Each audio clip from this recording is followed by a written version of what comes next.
This is Under the Surface podcast with me, Adam Smith, and ex-player Marvin Sordell. We're on a quest with Original Penguin and Calm, the campaign against living miserably, to unearth athletes who, despite having amazing careers in the public eye, are having their own personal battles. Join us as we talk about what is happening under the surface.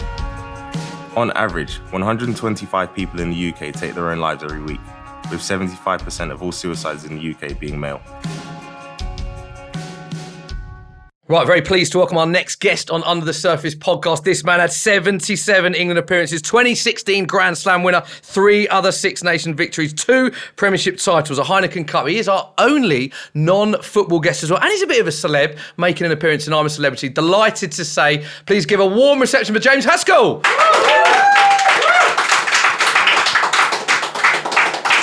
Hello, chaps. James, good to have you on. How did you navigate the walk in there? Yeah, well, not ideal. It's not really built for the bigger gentleman, but I'll fit in. But I've got my fetching penguin gear on, so I'm looking very sharp. dapper. I am, He's honestly. looking dapper, Mark, isn't he? Yeah, it's the best I've looked in a while. I feel very small sat next to James Haskell. I don't know about you. I did contemplate wearing a jumper for Well, this you boys shoot. are footballers, aren't you? Built for running and skills and and all that kind of stuff. I'm sort of the bigger gentleman, good for carrying. Works. I should have been a removal man, actually. when I think about it. Any plans for that? Mate, I've done enough. Do you know what I mean? I've tried enough things. If you were to list what I've done since I retired, Yeah. I would say the only thing I haven't done is be a removal man. I think I look quite fetching in one of them brown coats, lifting stuff. You do look very good, and we're going to touch upon your career, your highs, your lows, all of that. Got to say as well, a fair play, Marv, for him coming in, because you're expecting your first kid literally imminently, aren't you? No, I am. My wife's. Congrats. She's due. Well, I can't say the due date, but she's literally over term, so any day now. And we've had a few conversations. There's been a few raised eyebrows. Sorry, you're going where? But because it's just allowed, so we just moved to London. It's okay that it was London, but I've got a DJ on Saturday in Birmingham, and that has gone down so badly. What would you do, Marv, in that situation? So badly. I wouldn't go. When do you know I'm getting paid to DJ, Chief? Then you'll change your mind. I mean, we can all lie. I'll be like, are you going to go now? Yeah, probably would. Yeah. No, so I've basically got a guy, a tour manager, to drive me. He's got the phone on. I said, listen, if your water spray, you start getting to labour, we'll just turn that shit around. Even if on stage, we'll just roll off and just be like, ladies and gentlemen, having a baby, mic drop, go. So putting a positive on this, what I like about this is you've got your wife's interest at heart, the phone's there, and you also got your finances and looking after the future of your kid heart. So it's a win-win, really, Mate, isn't you it? can tell you've been working at Sky with that real positive attitude. But the DJing thing, you just roll in. They have to give you a drinks rider, so whatever you want. Yeah. You go in there, you perform. It's like the perfect replacement for playing. So you listen to music that you like, that everybody else likes. Everyone's in a party mood. You've got the adulation of kind of dropping a good song. Everyone's got hands in the air. I'm not getting filled in. I don't get hurt. I get paid well, and I DJ, get good photos. Everyone's had a great time, and you just roll on to the next one. Mate, it's the perfect. You are client. selling it to us, this, I've got to say. I know, honestly. Is this the same story you give to your missus? Yeah, I have, yeah. She's like, I don't want you to have fun. What I love about this is he says it's better than talking, which we're going to do for the next hour. that's So right. just to I let love you talking. know. Though, don't get me wrong. I love the sound of my own voice. Is anyone who follows me on social media will know. What I love about the story is I think people look at you, James, and you're more than just a rugby player because you are a celebrity as well. Deadly celebrity, I with think. your relationship with your DJing, I'm a celebrity. We'll touch upon all of that. And you're a larger than life. You're a huge personality and a huge character. So I think with this podcast, what we like to do is talk about all the highs, and we'll have no doubt some funny stories from your playing career, but also to hear about some of the lows because you've been quite open about your mental health and injuries and stuff. So I suppose the perfect place to start is growing up, your dream. What sort of age did you know you wanted to become a rugby player, and how did that sort of pathway unfold? Well, it's going to shock. I never actually wanted to be a rugby player. Did you not? No. I wanted to drive a digger.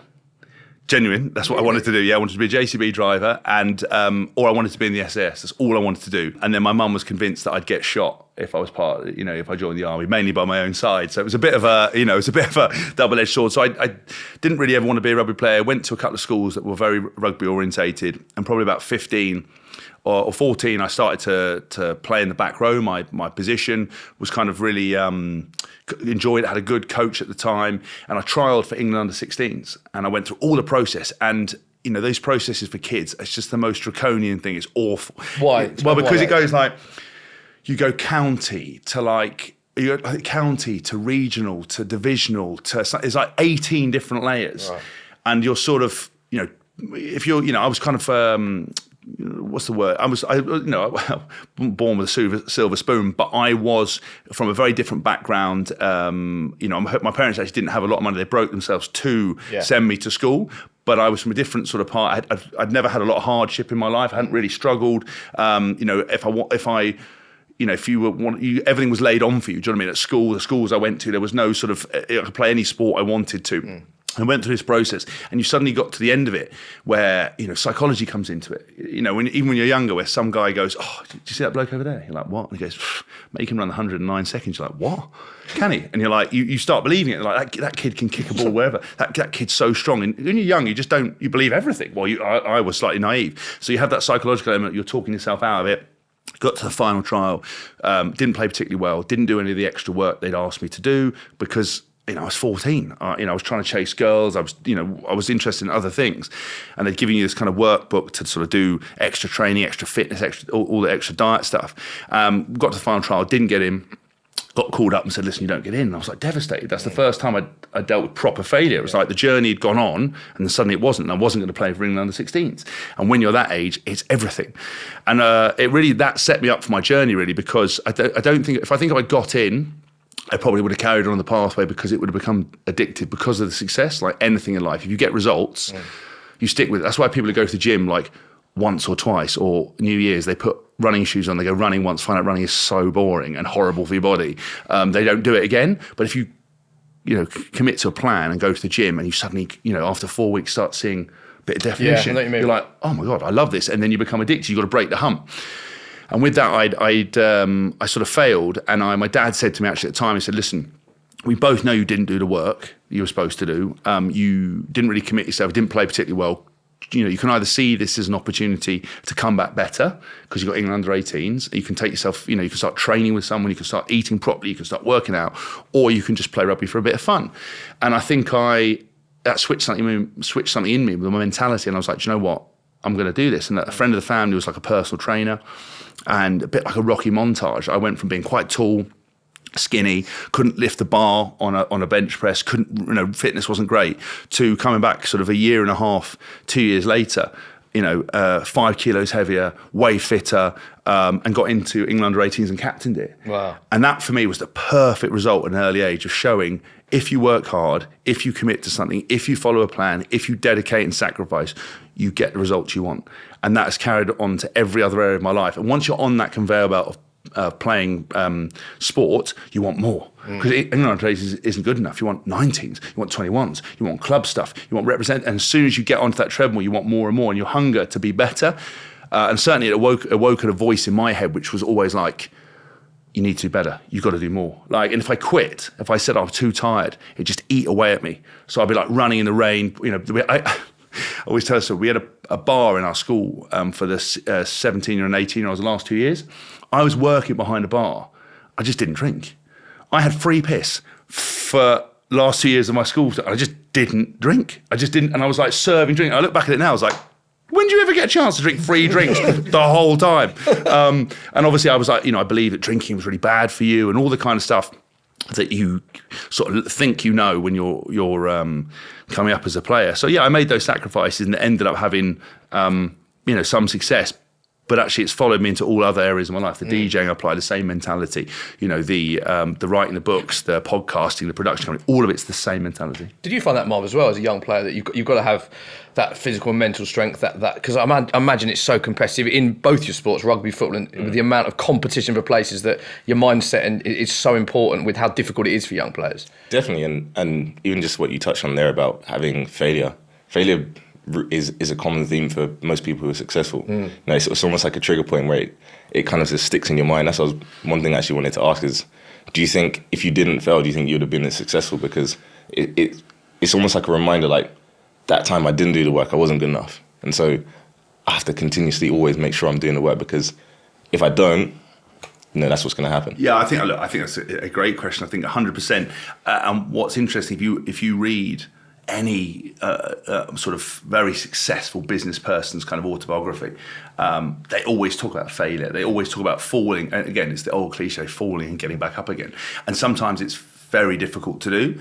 I think that I think what happened then, in relative terms, and it's always weird when you come on podcasts and you talk about your context of life, because that hardship for me in comparison to what other people have to pick themselves up from is is completely different. I think that's the problem with stuff with social media and stuff like that. The context is completely removed. So you talk about your story and someone always goes, well, mate, what about mine? But for me, contextually, that was a big moment that shaped everything I did. And that if I hadn't had that failure, as you said, it sits as a constant reminder that if you don't work, you will fail. And if you don't commit, and I think very much now, without going on a kind of rant, we live in a society in 2022 that champions mediocrity, which champions taking part, which champions trying to shelter people from having bad days or from having, stuff that are fundamental to us as humans to make us better.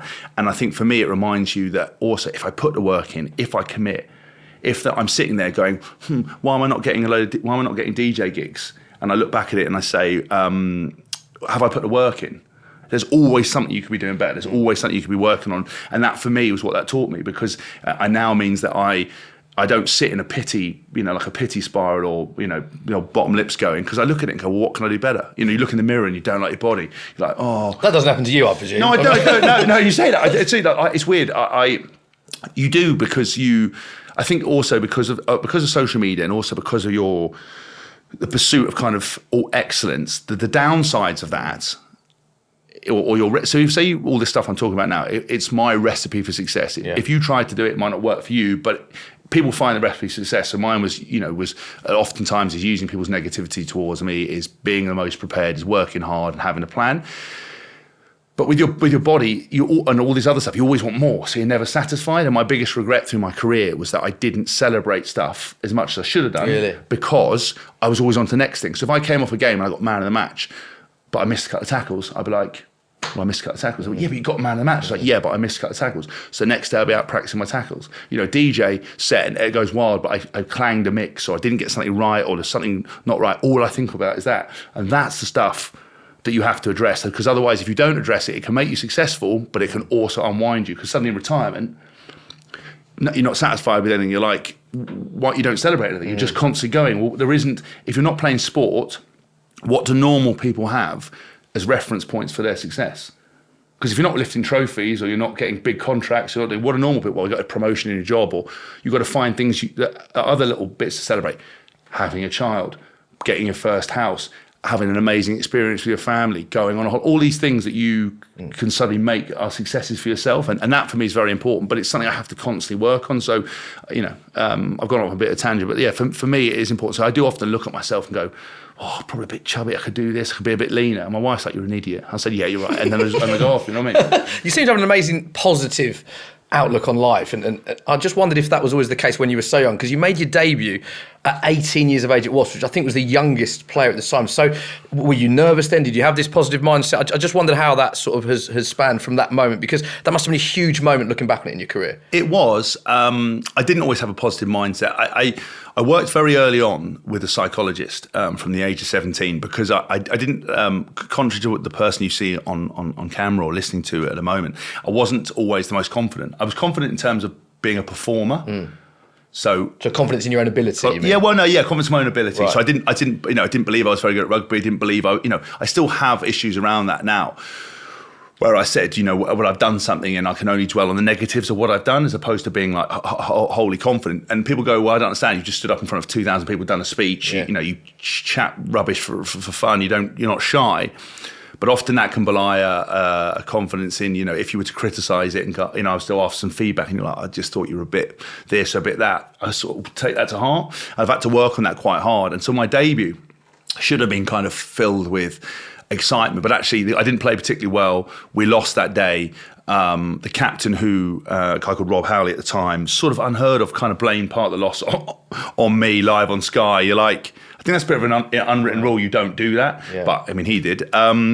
So and then I stupidly went on, back before social media. So went on one of those forums, and they were like, he's like rubbish. You shouldn't play again. Because I mean.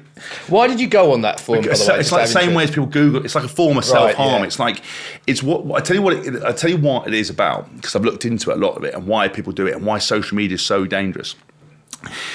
it's looking for, so if you've ever done something and you go for someone for it's basically about reassurance, but it's also such a dangerous game. It's like you're looking for affirmation. It's the same way when you say something rude to one of your mates and you nudge him and go, right, mate, right, like give him a bit of reassurance. You're looking for that human sort of thing. Are we okay? Is everything okay? So you Google yourself, partly because you want to see, you're amazing, but also there's that part of you, that self-destructive part where, you also want people to confirm what you think is bad about yourself. And I went on there and you can't help it because people are talking about it and you suddenly give value to people you've never met. And I said they're like nutbags. What I mean is that I've never thought about going onto, say, the Daily Mail online newspaper, registering for an account to comment, and then going and insulting everybody on that. You have to be a certain type of person. And when you look at it, the psychology happening within those comment sections is they are all wanting to be part of something, vying for some weird kind of mob mentality thing. They're just horrible people. But the weird thing is they don't know they're horrible because that's their sphere. Whereas normal people go, oh my God, I would never do that. I would never sign up for that. I've got no time. It's the same people who set up forums. Who's going on a forum? Why do you look at it? And why would you, if someone walked past you in the street and said something, you wouldn't care? And what you have to teach yourself about kind of getting this positive attitude and learning from that stuff, my debut was always about finding feedback from people you respected. Don't ask your mum whether you played well, because my mum told me I played well all the time. My mum used to always say that about me as well. I never made that's it. What I mean. She always said I was handsome. How I know? She was handsome. I was like, I'm not sure. I'm handsome and always did well. So your mum, if you're not that worldly wise, go to your mum because she loves you. Come what way? Like if you win a game, especially for England, you find out you had friends you didn't even know you had. Right? I'm getting messages from people I'd never even met before. Has bro, great to see you. Like, who the hell are you? Right? If you lose, you get a text from your mum, and if you've got a partner, you text from your partner, and that is it. Right? So with that as a concept, get feedback from people you value. So don't go Google yourself because there are opinions of people you haven't met that aren't qualified to give those opinions. Social media, people love social media because when someone likes something, it's like a rush of endorphins. It's like a you're great. You're like, I thought I might be great, and now they're giving you that. But, and that's how you do it. But equally, when someone comments negative, it plays into all your self-doubt and you start questioning yourself. You're like, am I really that bad? Am I really that ugly? Is my nose really that big? Like, you're like, hey, that's a personal one. No, it's massive. And so, do you know what I mean? That kind of stuff, and that's why it's all so dangerous. It plays into it, and humans are constantly looking for reassurance on where they stand in society, where they stand in their own lives, where they stand in their own kind of mental health. And that's why when you reach out to the wrong people, it goes wrong. And I've had to spend my whole career, almost my psychologist talked about putting like a suit of armour on to weather that stuff and be so selective, and even at your weakest moments, not giving into that and allowing someone on social media after a DJ gig to say something and that to break you and to ruin your experience. And my early days of WASP were pretty bad. I had to work very hard with my psychologist because I didn't play well on TV. I'd be one game in and then not play for another year.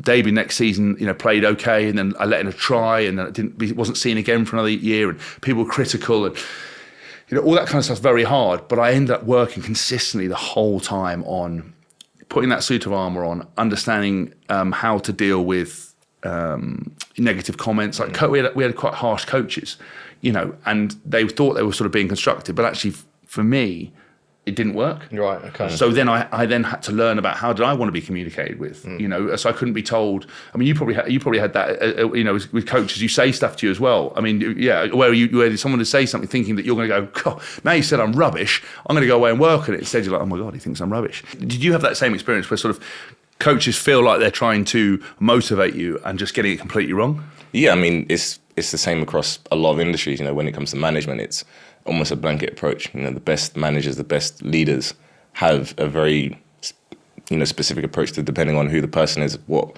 motivates them, how they can best draw that out their personality, and then them to perform the best they can. So that's something I found very difficult because I was probably similar to you. If someone just was like shouting, it just almost made me go inside myself and be less confident and be very withdrawn, and it wouldn't make me motivated to go, I'm going to go out there and I'm going to do everything, prove you wrong, and be, kind of combat that. So it can be very difficult, for young players in particular, because you're still understanding what the industry is and obviously how to perform and how to kind of navigate that situation between yourself and other players, but also yourself and like coaches and managers, because you think this is how it's supposed to be, and is it me that's kind of not responding in the way that I need to respond to be able to be strong enough, tough enough to be able to perform and also succeed in the industry.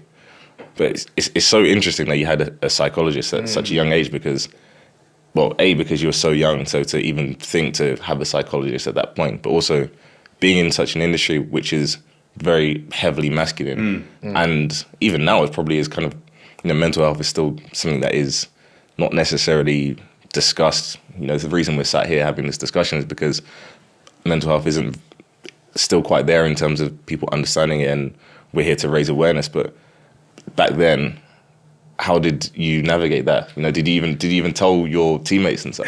It was a very weird one.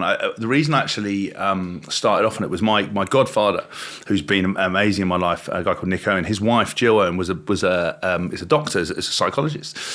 And he kept saying to me, "Oh, you need to speak to Jill. You need to do a session with Jill." I said, "Listen, it's not really my thing." I didn't really know. I assumed wrongly that I sort of had to lay on a chaise longue with a guy with glasses and sort of cry about how bad stuff had happened to me. And I was like, "Do you know what? Not lots of bad stuff's happened to me." But what I didn't realise was that, and this is why people have to understand mental health, this is what it is for me, is if I told you could run faster by buying these new trainers, you would go and buy them. If I told you that you would look slimmer if you wore this shirt or if you took this pill, you would do it in a heartbeat. But the mind is the most powerful tool you have that controls everything you do, right? From how you sleep, how you talk to other people, how your inner voice. It is something that has to be managed, like your diet, like your physical health. Everything is part and parcel of it. Yeah, it's the last thing we leave, but it's the most important thing that you have. Because if I told you that I could change the way you felt at work, the way you dealt with your own personal relationship, the way you dealt with sadness, the way you dealt with happiness, to make you more successful, to make you sleep better, to make you perform better in every area of your life, but you had to talk to someone that would give you some tools to change it, most people wouldn't do it, because most people just don't understand it. And it's like, for me, it is exactly the same as me going to the gym and lifting weights. It's the same thing as looking at my mental health. And if you were to split your body up, right, into sort of a percentage of things you can manage, or your life up, like to make you a better person. It's like, what's your sleep like? What's your diet like? What's your physical health like? And then what's your mental health like? And if you're taking care of all of these, there is a huge percentage you're just not managing. And don't tell me that don't tell me that you can't be better. And that's what people forget, is that being sort of talking to someone and addressing your mental health is making you better. It's not. You don't have to have a problem to do it. You could be better than you are now without any problems. And I didn't go and see them because I perceived I had a problem. I went and saw her because I thought, you know what, it's one of the things that I'm not doing. So as a player, I was like, taking these protein shakes. I was doing extra training. I was doing extra tackling. I was doing extra passing. I was being like a sprint coach. And he sort of said, well, you're just not doing anything about your mind. And I sort of had this epiphany going, well, I'm actually not. Like, if you would ask me what self-development I'm doing, it was nothing. So I went and started to see her, and do you know what? It ruffled a lot of feathers. If you'd put your hand up in the change room and said, how many people are seeing psychologists? I would have been the only one. Really? Only one. Wow. I mean, and bear in mind, all these blokes were sort of, some of them were still had partly across the amateur era, where they'd work and then they'd be professional. And then I came in sort of I think 5 or 6 years, maybe slightly longer, when it had turned full professional. And I was the first academy player off the rank. I was the first group of players that had been picked up early and that was being taken through the process. And it was weird. Some of the stuff we worked on initially was just about how to prepare for 30 games a season, right? So back in the day, 8 games a season in a Premiership, you can do that on emotion alone. There's 8 games. If you can't get up for 8 games, what are you doing? Getting up for 30 games, 40 games a season is hard, because you have all the other factors like injury, form, personal life, and now you throw into it social media, the media in general. How do you, when you turn up to put your boots on for a game, prepare in a consistent way? And that's what we started to work on. And it was, some games I was feeling up for it, some games I wasn't, some games I was confident, some games I wasn't. And we started talking about using music as a tool. So when I got on the bus back in the day, I was the only person with headphones on. Now everybody has headphones on, right? And this is only, 37? This is when I was like 16, 17. And I'd had headphones on. It used to upset everyone. They'd be like, "You're not listening to the captain. Take your headphones off, right?" And I used to have big cans on, and so I used to take one out. That would upset them. So I then had to go to smaller ones with earbuds, and then I would have a notebook. And the psychologist talked about sort of triggers to help you perform. And she taught me a lot about visualization. And actually, that was a massive tool for me as well, that we have a lot of negative thoughts that come into our head. So if you're about to a podcast, imagine you went, "Oh, I swore," or I would normally, but I'm not allowed. If I was going to swear, or I was going to, I messed up, or you didn't read the script right, or whatever. But we think about this stuff all the time. We never correct it. But she sort of talked about if you visualize for a second, or you stop and correct that thought, your brain can't tell whether you've done it or you haven't done it. So if I thought about, what happens if I skip over my words and I can't read it properly? But what happens if I absolutely smash it? What happens if I read it perfectly? What happens if I come in here and I'm an absolute baller and everyone loves the podcast? And just changing that mentality all the time, and then visualization of going, right, there's only so many days and hours in the day to work on a skill. But again, if you close your eyes and you're imagining, taking consistent free kicks or control, your brain can't tell whether you've done it or not. And if you've already had that experience, so I couldn't tell you what it feels like to go hang gliding because I'd never done it, but I could sort of imagine it. But because I've performed rugby skills, when I close my eyes and visualize it, I can feel the texture of the ball in my hands. I can feel what it feels like to make a tackle, where my feet would go. And through that, you build a process. So, for example, tackling, when I thought about tackling, I would think about getting my feet as close as I could to the opposition. I would think about attacking that player. And in my mind, I would say up, up, up.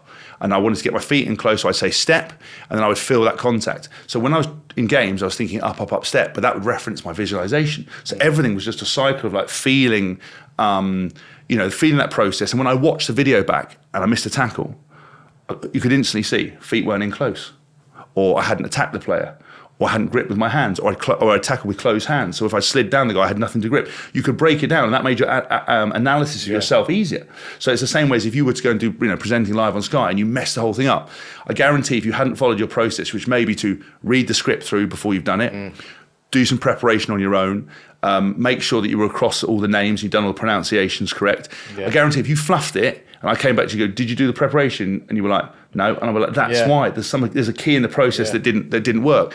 So I would write notes in a book and have notes about kind of tackling up, up, up, step. I want to get the hands on the ball in the first 2 minutes. I can think about it. I can remember it now. Bounce. So as soon as I got on the floor, get back up and get in the game. And I'd be reading notes of like, what are you doing? Why are you reading notes? Concentrate. Listen to what the captain says. So then when the first iPods came out, I discovered that ones back in the day with a wheel, that if you plugged them into your laptop, you could put notes on them. There was a section, I don't know if you remember, you scrolled notes. Yeah. You get to, it's a convoluted way, but I put notes on my iPod. So I had these tiny little earphones, pretending to listen to the captain, just scrolling through. Wow. And then when the video iPods came out, I put highlight reels on there.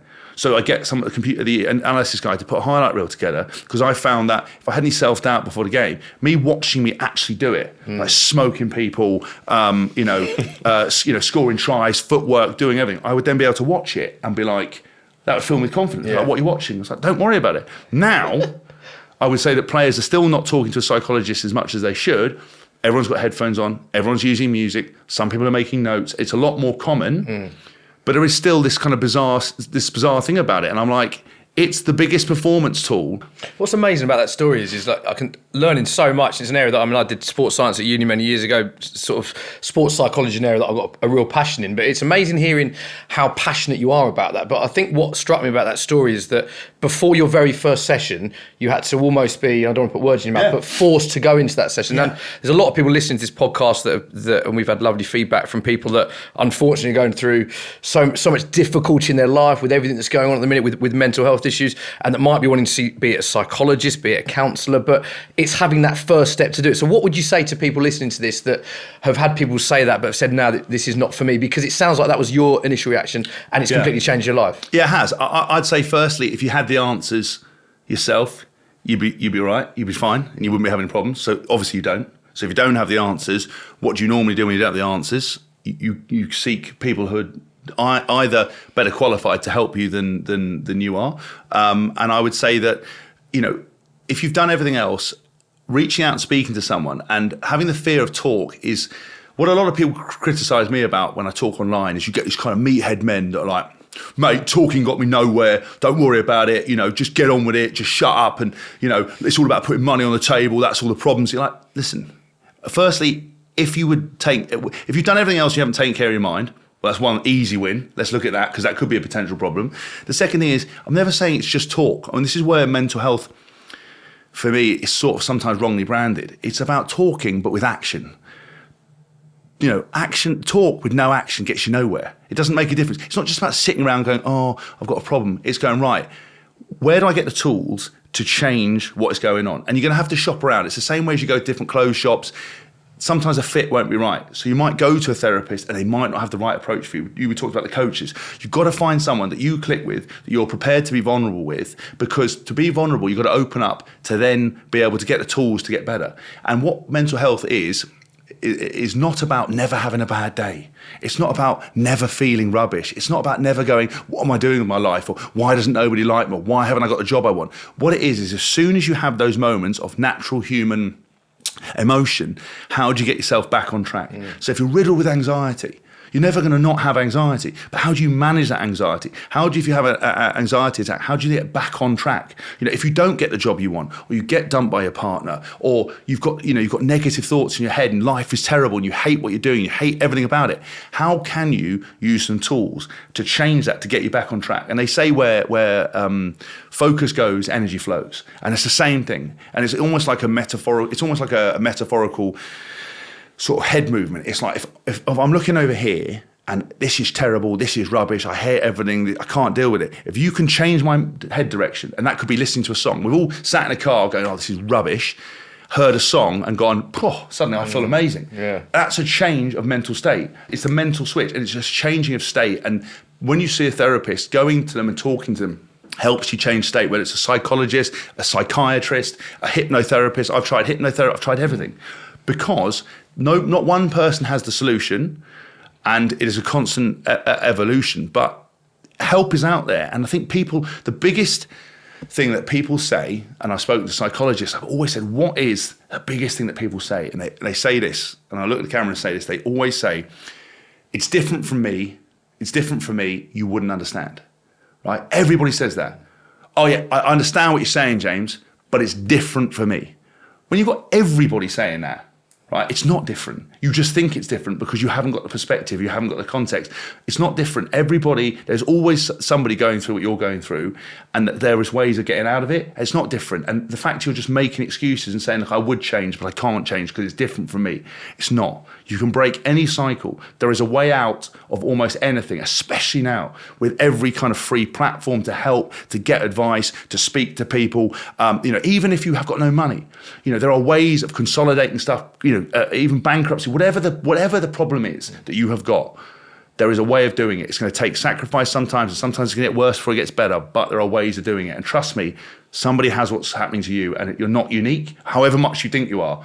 We're all having those human emotions, and I think reaching out to people and talking is as simple as I said. If you had the answer, you wouldn't have a problem. And people don't. You need to sort it out. I want to bring Marvin on this, actually, because you said some things there that echoed exactly what you've said in the past about it's not a case of you either do or you don't have mental health problems. I remember on a previous episode you said it's like a spectrum. Everyone has good and bad days, and the importance of talking.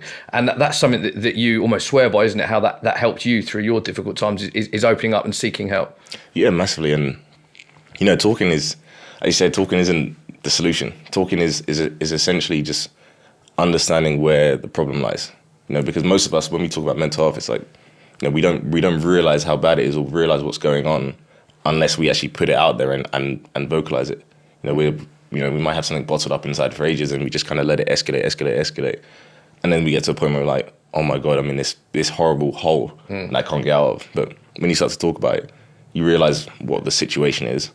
Obviously, if you're speaking with a therapist, they can kind of look at it with you and go, look, come and have a look and gain some perspective here. Have you thought about that? Have you thought about that? And then you start to find solutions. So talking is the entry point to getting the solution. It isn't the solution by itself. It's just, how do we first understand what's going on and how do we gain perspective? And then how do we get solutions? Something I suppose I haven't asked you actually in this series, and I know we've spoken a lot about your story, but obviously you had this great career playing professional football, played Team GB. I saw that was the 10-year anniversary the other day, which shows how quickly that's gone. But some real highs in your career. I remember then when you retired at the age of 28, it was such a huge story, and you said your difficulties with mental health and the suicide thoughts you had. What was the biggest sort of point that turned your life around in terms of what helped you for others that are listening? Was it as simple as talking to people? Was that the big hurdle that you overcame?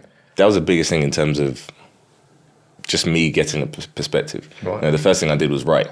I didn't know how to speak to people. I couldn't have gone and seen I had a therapist in my early 20s, but she'd probably come back and say, well, you paid me money, but you didn't really do anything or say much. If you don't open up, it's like you go to a gym, you don't pick the weights up, you still got a gym membership, but it doesn't happen. You know what I mean? Yeah, it's like if the machine you use in the gym's a vending one, you do a bit of stuff. You know what I mean? It's true, like so many people. But again, I think I want you to finish, but I think when you find the right person. You know, again, I every time we talk about this subject, everyone has a bad perspective. And what I said about social media is, it takes away all context. So when you say I've got a positive thing about talking to psychologists, someone will go, well, I went on the NHS, 3-4 different people, and they were just really dismissive. Listen, we've all got bad stories. We're not saying that it's easy, but as you said, you maybe got to find the right person at the right time to do it.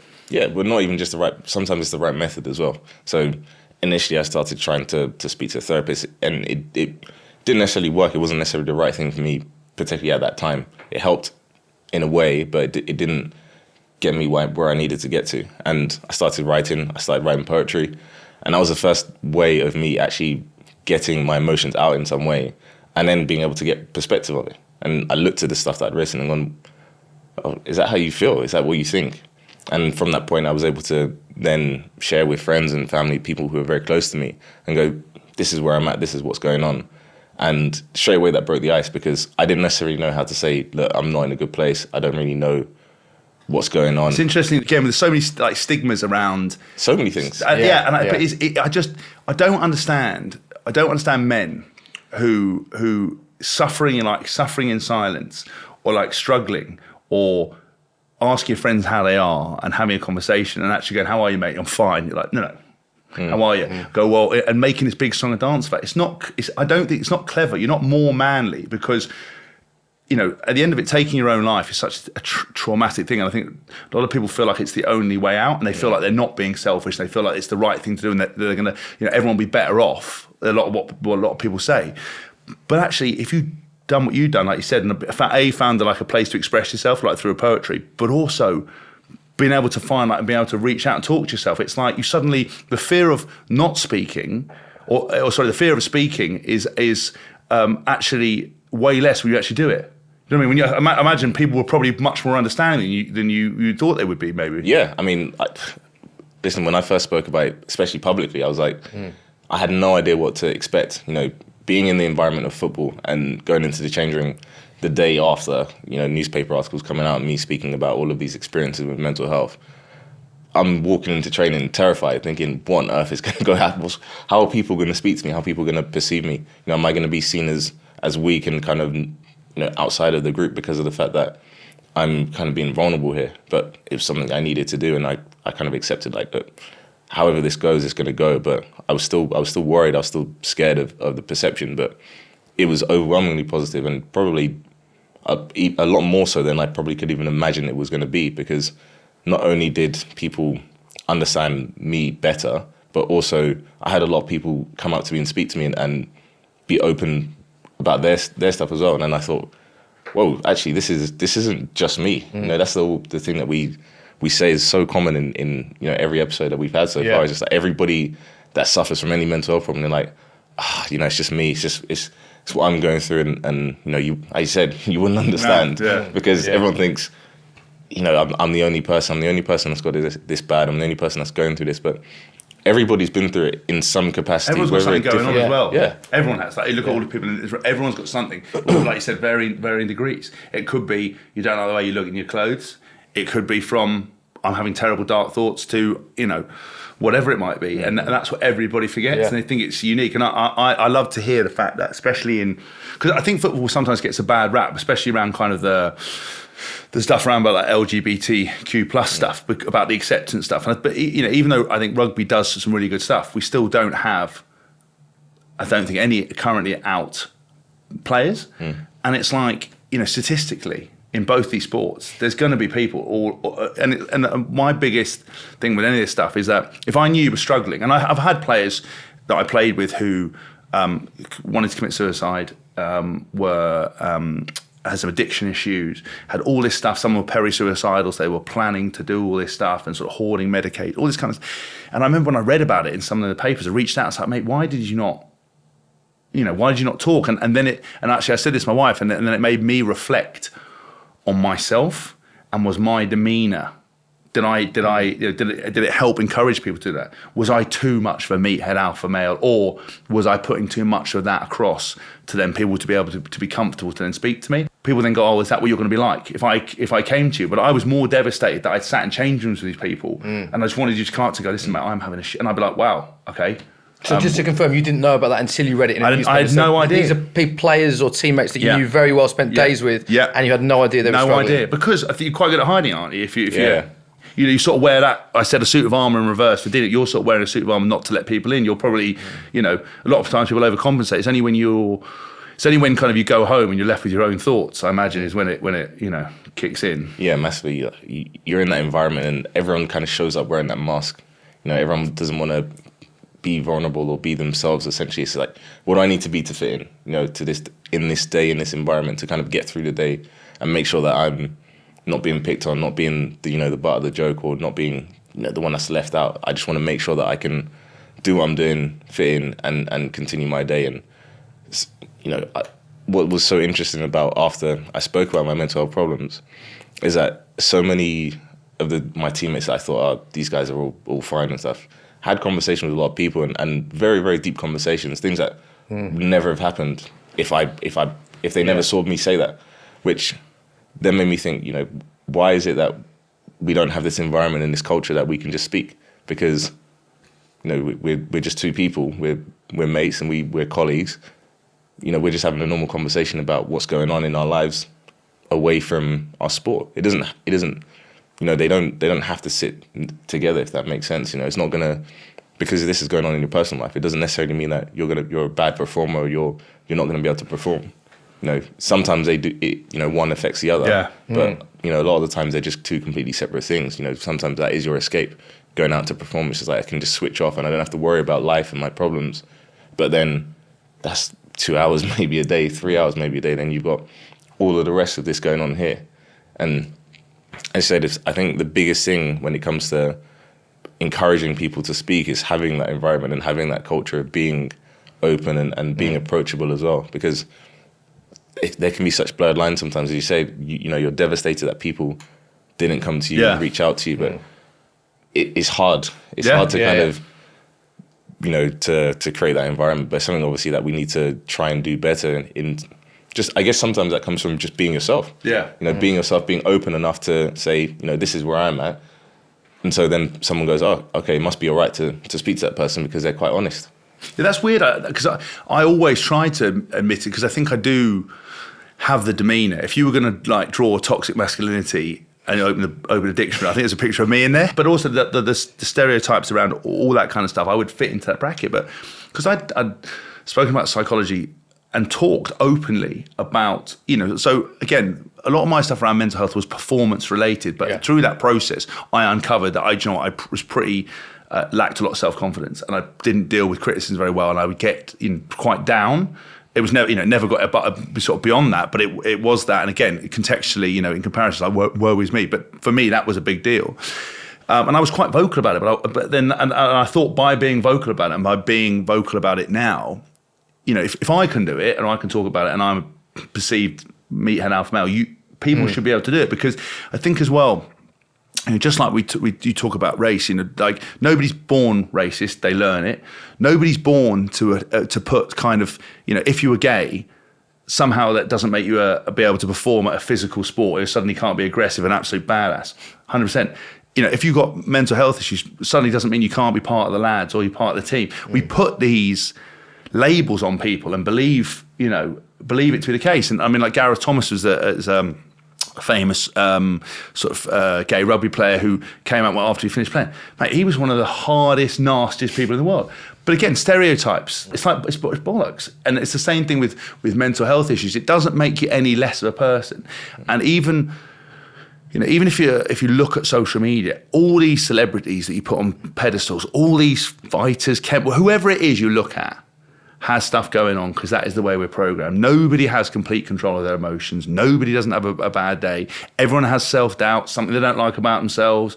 And when you start picturing like that and understanding what that's like, it can make life way easier and make life much more understandable. And then you start going, okay, we're all equal here, we're level. Stop thinking you're better than people. I mean, my wife says that I'm very judgmental. And one of the things I don't mean to be is that, because if you start looking down on people, what's your side of the street like? Are you taking care of it? Because if your side of the street has got any mess on it, just shut your mouth and get on with yourself and let other people be there, but be there if people need you. And I think it's interesting, the difference between men and women is like women's WhatsApp group, if something happens, it's like, oh my God, right, Sharon's had a nightmare, get the white wine brigade round, we're all going to go around and they'll be there and they'll talk about it. Men, they're just sending stupid videos or whatever weird stuff to each other and they go, how are you? If someone's not on the group for like a week, no one says anything. So I'd say this to men, it's like pick up the phone or go around and see them and don't accept the first answer. If they've withdrawn from the group, if they're not their usual self, if they're down, they're stressed, they're not performing, they're not, say they're a footballer or a sportsman, they're not performing, they're not training, or they're not coming in, or they're late. Go and find out what's going on and don't take I'm fine for an answer, and be prepared to hear some stuff. But equally, if you have got that problem, understand that not everyone's qualified to deal with what you've got to say, but go and find someone who is. And that's the key. That's the key, because it's not, there are ways out of everything, as I've said. There are ways of finding how to manage that mental health. And I don't think mental health ever goes away. Just as if you don't watch your diet, you're going to get fat. If you don't manage your mind, and if you have moments of like really great levity and really good success, there will come a point where you will fall off that edge. And if you aren't managing it and you aren't taking care of it because you think everything's going great, something that you don't expect will throw you off course.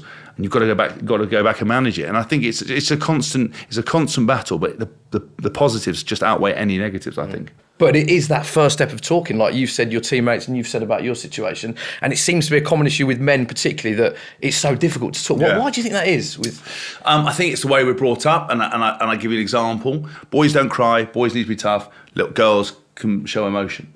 But I think we could teach people and teach little boys, particularly, that it's okay if you fall over to cry. It's okay to show that you're hurt, and that actually, there's no stigma attached to it. And how do you expect society to be different if you're getting them from a young age? And I think we need to do more with kids in terms of treating little boys and stuff and showing them, be nice, be emotional.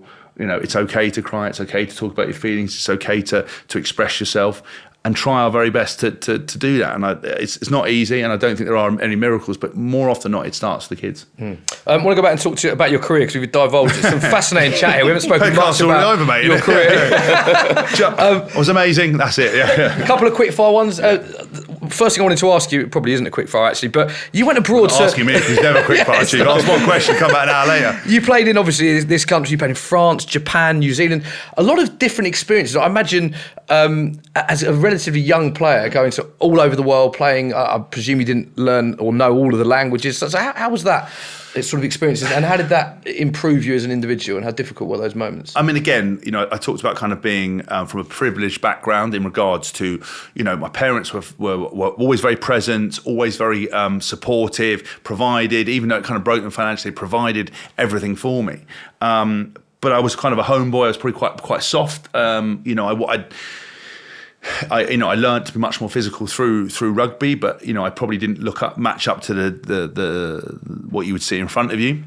So I think going away and sort of living in Paris, again, I mean, seeing the Eurostar away, but it was a step.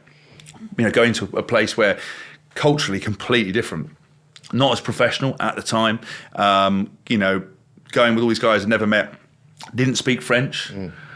Which was, obviously was tricky. I learned French. I mean, not amazing, but I sound a bit like Del Boy from Only Fools and Horses, Mange tout, Rodden. And I did that, and that really helped me. But then when I got over there, I was like, wow, this is such a wide kind of world and a different experience. I didn't want to come back to England. And I always wanted to go and play Super 15, which is the league they play in Australia, South Africa, and New Zealand. And I got signed for a New Zealand team, which is, if you're going to play rugby, is, it's like playing football over in the UK. Everybody in the UK wants to be a footballer or reality TV star, as it turns out. But in New Zealand, everybody wants to be a rugby player. Yeah. And so I've never had that experience. Rugby in the UK is a third tier sport, probably behind cricket. But over there, everyone wants to be a rugby player. So to go over there and experience that, but because of the different times of the season, I had to find a job in between. I got to go to Japan. I was living in Tokyo, which is hands down the best city in the world. Unbelievable, mate. And to go there, when I was in France, you get on the sort of the metro. You can, all the languages are based on Latin. You can sort of see where you're going. I got on the underground in Japan. 4 hours later, I'm still going round. I can't read, and I don't know where the hell I'm getting off. And Japanese people are quite shy about speaking English, so you go up and talk to them, which will be like this, and they go, be like, help me. And by the end of it, this kindly old Japanese guy was like, it's that way. I was like, thank you. Came out, I was like, my eyes were dazzled like the sunlight. So that was pretty weird. And again, it was a different type of rugby. It was we'd be up at 7 a.m. I'd meet the other foreign players. Well, actually, I'd live next to one of the foreign players in the house on my own.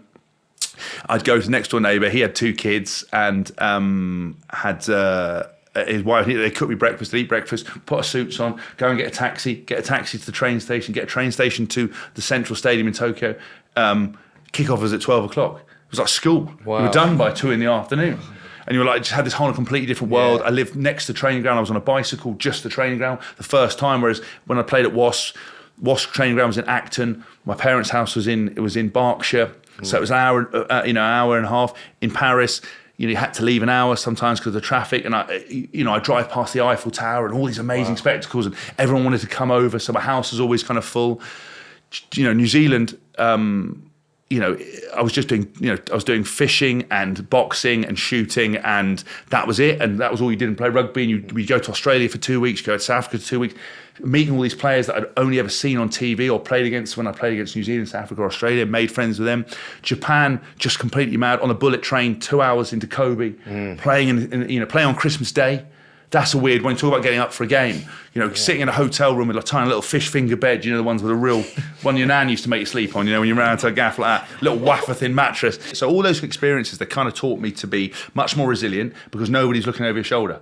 So over here, you've got friends and family, they're looking at you to see whether you're performing. Going over to Tokyo, not a lot of people, we learned a lot about rugby over in Japan because the 2019 World Cup, where everyone was watching it on TV, I had no idea. So I had all this kind of crazy experience, but it taught me to be resilient, taught me that I can stand on my own 2 feet. It taught me that even when nobody's watching me and assessing me, I've still got the mentality to perform, that I would do my extra training, that I would eat properly, and I would do all of it. And that, for me, again, means that I just become much more self-reliant. And Eddie Jones, the England coach, when he came in to England in 2015, he said, I want all of you to be self-reliant. How many people do you think are self-reliant in this room? And he looked and said, maybe 1 or 2 out of a group of 36. Now, I would say if you were to look at that squad, many more are.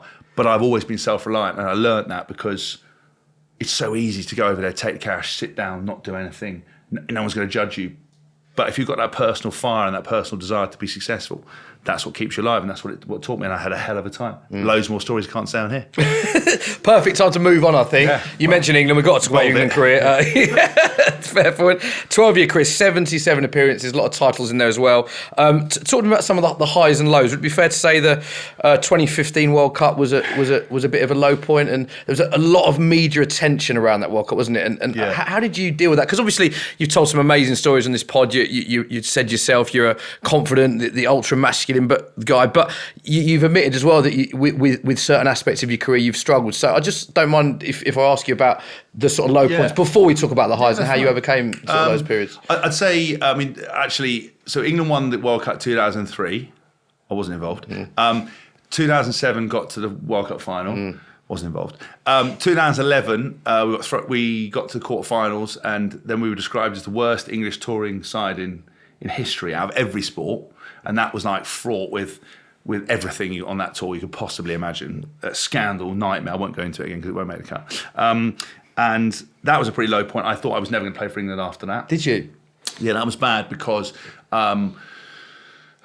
we were thrown under the bus by a lot of people, and myself included, by some people in New Zealand as well. Again, it's a whole another story, but so that was an unfortunate kind of period of time, and so I thought there was that sort of media scrutiny as well, and that's when I went to Japan. It was like the perfect climate.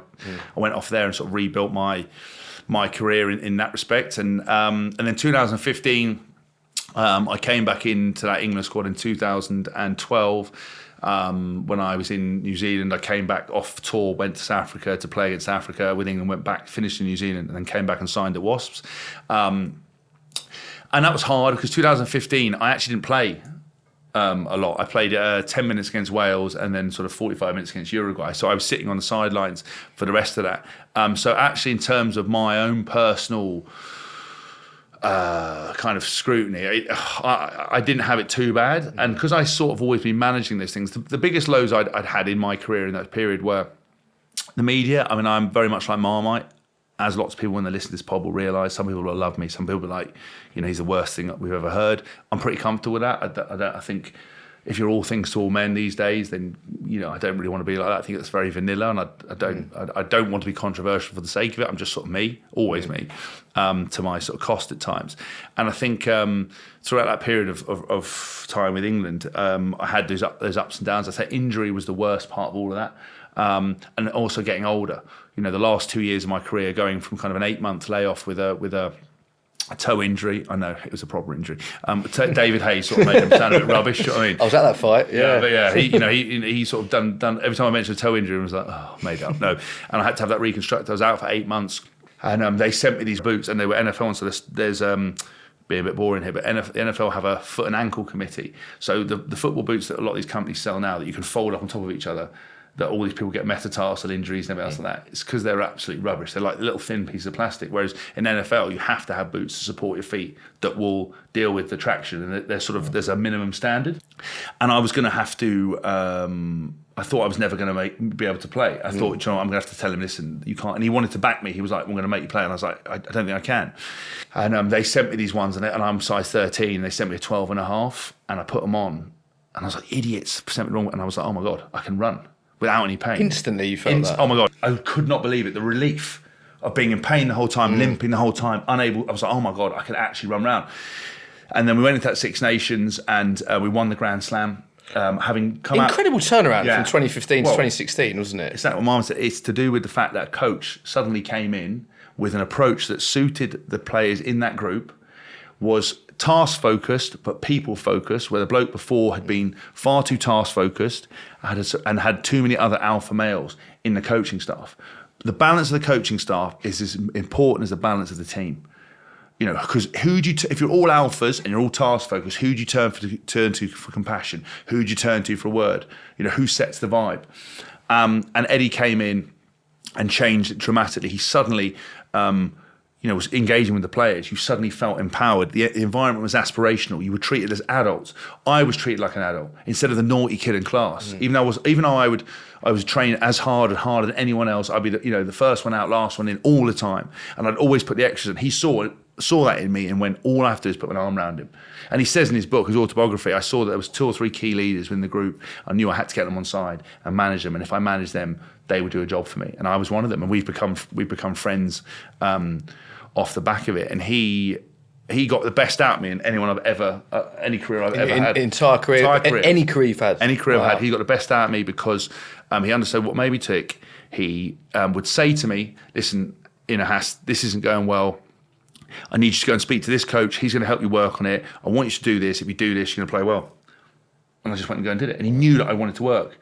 And, even things like, the first meeting, he came in and he went, guys, you're I'm terrified to the accent now, but I'll do it. He's like, lads, you guys are the worst team in the world. You're number 8. You got thrown out your own World Cup.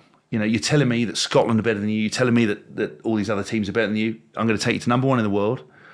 and I'm going to make you the best team in the world. But some of you aren't going to be able to make it through. Some of you are going to have to look at yourselves quite hard. Some of the coaching staff won't make it, but I'm going to take you to a World Cup final. Right, and then when everyone says that, it's Eddie Jones. He's been to 2 World Cup finals before. One he'd won, one he'd lost ironically against England. We're like that. And he looked at me and he went, Hess, mate. And I was at the back, I was like, oh God, it's day one, like, give us a break, Chief. I went, yeah? He goes, Hess, mate, what's your grip strength like? And I was like, my grip strength? I went, oh, it's good, Eddie, I think. He goes, good, mate, because you're hanging on. And walked out, and everyone's like, ah! Wow. He's done you, like, he's mugged me straight off. That's like, the first thing. But, wow. Everyone's laughed. He's loved it. He's like, Hess, mate, had to do you there. I was like, oh, right, fine. And but I loved it. And it's sort of things like that like progressed. And he would, he'd come up to me one day. He was like, Hess, mate, you're looking old, bro. You're looking old, mate. I've seen you trying to train. I've got you a protein shake. He'd made me a protein shake. And then every morning he'd come and make me a green shake in front of all the lads, just mugging me off. It was like, and it was just the most fun I ever had. It was the best environment. And that was kind of was a real high. And then as my career progressed, the last 2 years were hard because I had an injury in my ankle, my toe was playing up. I suddenly felt like old. People kept telling me I was old. And again, this is like a psychological weakness of myself. When people start telling you stuff, you start believing it, because they put societal norms on it. Or when you're in rugby, you retire at 35. I was 35, or around that time, or most people do. Some people go on longer, but you're old. You're never going to be as good as you were the year before. And a guy, contract negotiation, you play some of the best rugby you've ever played, but you're not telling me you're going to back it up next year. Guy of your age, you're getting on a bit. We need to cut your salary. I'm like, what? And all this stuff going around your head. And then I took a massive pay cut to go to Northampton. I was on the same money I was on when I was an academy player, all just to get to this World Cup, 2019 World Cup. But every day I was coming in and I was like in pain. And they did. And to be fair to Northampton, the whole club is fantastic, but as an old bloke or as an older bloke, they, a couple of times didn't get right how they managed me in terms of like day one, first day of pre-season, I ended up running 15K and doing fitness tests and weights. I'm like, we talked about this, because I'm too, now actually having retired, I went back into it. You can't get me to anything I don't want to do anymore. Now I don't care because I've got no boss. But then you sort of feel obliged. You don't want to let the teammates down. And in rugby, it's very much kind of self-policing. If you don't perform, your teammates are going to have a go at you. And I quite like that because in life, nobody sort of does that. If you can't even fire anyone these days, you just sort of have to go through like a written warning, a thing, have you think you've done anything wrong instead of like, you're rubbish, get out. You can't do that. But in professional sport, if you're not good enough, you get binned. And they didn't sort of, I didn't stick up myself. So, I ended up running 15K and they sort of ran me into a bit of a ground. And I only ended up playing 5 games for them and having to retire. And I'd come home and I'd be sort of head in hands. And my wife would be, what's wrong? I said, I just can't do this. I feel old. I'm so desperate to play for England. And people are telling me that I'm old. What do I do? And then, I sort of young players coming through and you start looking at them and, they can do things that you used to be able to do, but you can't do. But there are other things that they can't do that you can do. And it was just a very, very hard time. And, your mind sort of plays tricks on you. And I think maybe, if I'd taken some time away, could I have still carried on playing a bit longer? I mean, actually, subsequently, I don't think I can. My ankle's so bad now. I've got arthritis in it, that's why I limp everywhere.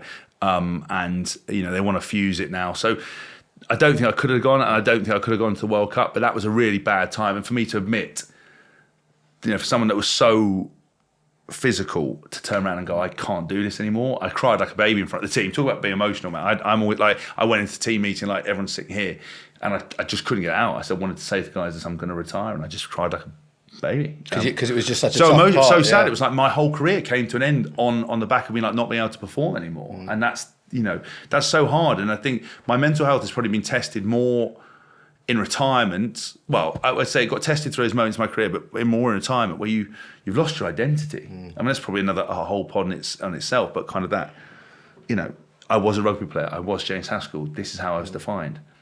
And that was on a Saturday. On a Sunday, I retired. On a Monday, I was James Haskell. Well, who the hell's James Haskell? He's been at boarding school from the age of 10 to 18.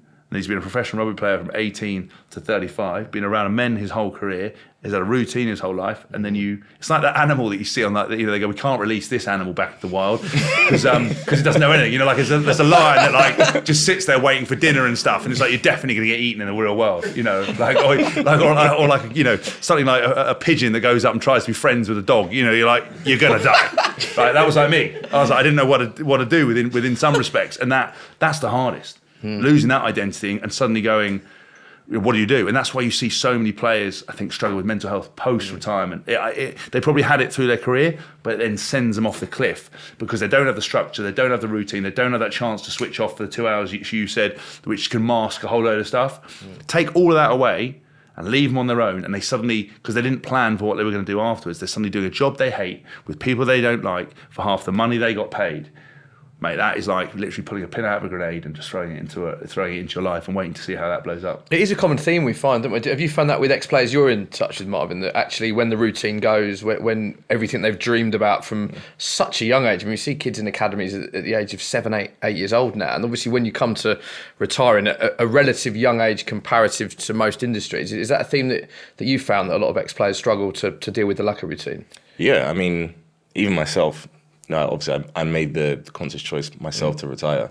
And so straight away, that's obviously very different to most people, where most people, it's just put upon them, you know, whether it's your contract's just done and you can't get another one, then you haven't really got a choice, or, you know, through injury, and it's just it's almost taken away from you. You know, fortunately, I wasn't in that situation. I made the choice, but still, it's difficult because you go, well, today I was this, tomorrow I'm something else. And what I am now it just feels like just less, because you've just lost a massive part of who you are, what people know you as, what people to relate to you as.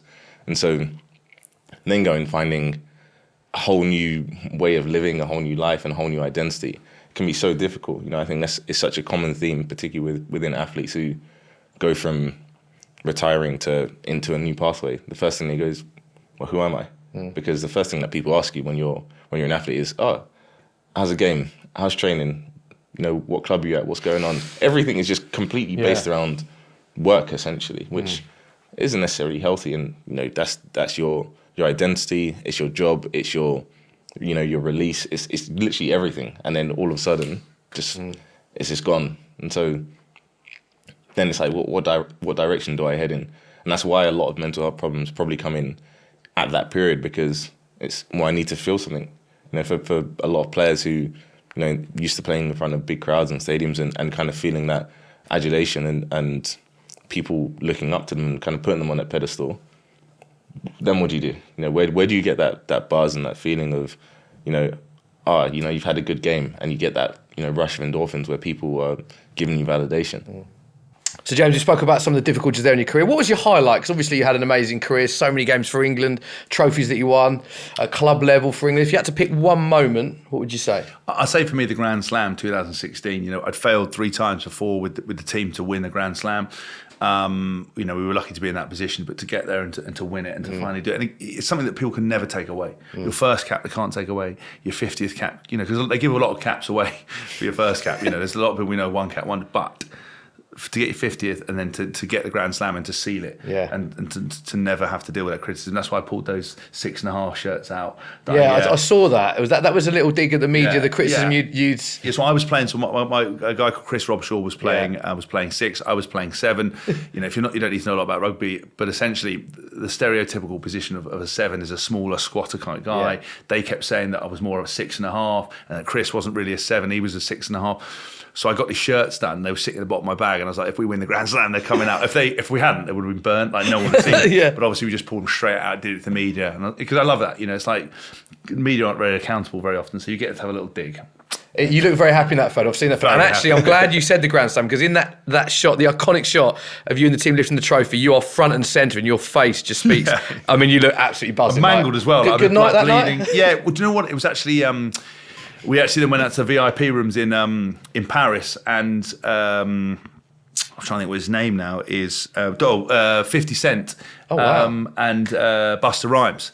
Just happened to be. It didn't come there because we'd won the Grand Slam. I was going to say. Won't dwell upon that night, but great period in life. And since your retirement, I'm trying to wrap this podcast up in terms of what you've been doing. But DJ, you've got a podcast. We see you on TV a lot. I mean, there's no end to what you went in. I'm a Celebrity. I mean, is it just that you want to keep yourself so busy? How come you're everywhere? I suppose is the question. Yeah, I mean, funny you should say what that. Aren't you doing? Well, being at home with my wife, apparently. No, I actually quite thrive in chaos, and I enjoy it every day, something different. And so, it's hard to sometimes remember what hat you're wearing. So, I had to get this sixth book that I've written, the third of this kind of series, handed in, and I was moving house. I moved house twice in the last 3 weeks. Obviously having a baby, I was still working and doing things like this. I had to finish this book, so I sat for 10 hours last Sunday in place to edit this book, and on my hip flexors I couldn't get up. I was like, wow. I was in horrific pain. But every day is different, so it means that I'm doing this today. Yeah. Tomorrow I'm DJing. Sunday's a day off. Monday I'll be doing a podcast, and it just means that variety. So I meet new people, I stretch my mind, and I never get bored. And as I said earlier about kind of mental health, when I retired, do things you love. Talking to good people, spreading good messages, writing books, performing. Everything's around performing, storytelling. That's what I do. Tell a story with music. I started music production. I've just had my 6th track out last week, and all of it's part of a journey. I love every single minute of it. I don't feel ever like I'm working, and if I ever do something that I don't like, I'm just not going to do that again. Tell us a bit about the book then quickly, because obviously it ties in a lot with this podcast, mental health. You've got a real passion for it. It's so interesting doing this podcast because I feel like it's very philosophical. You're a very deep thinker. You're a very confident guy, but you're also a real thinker. You saw the psychologist, and mental health is a big passion of yours. So tell us a bit about the book and how that sort of ties in. So the first 2 books in the series with HarperCollins were called What a Flanker and Ruck Me.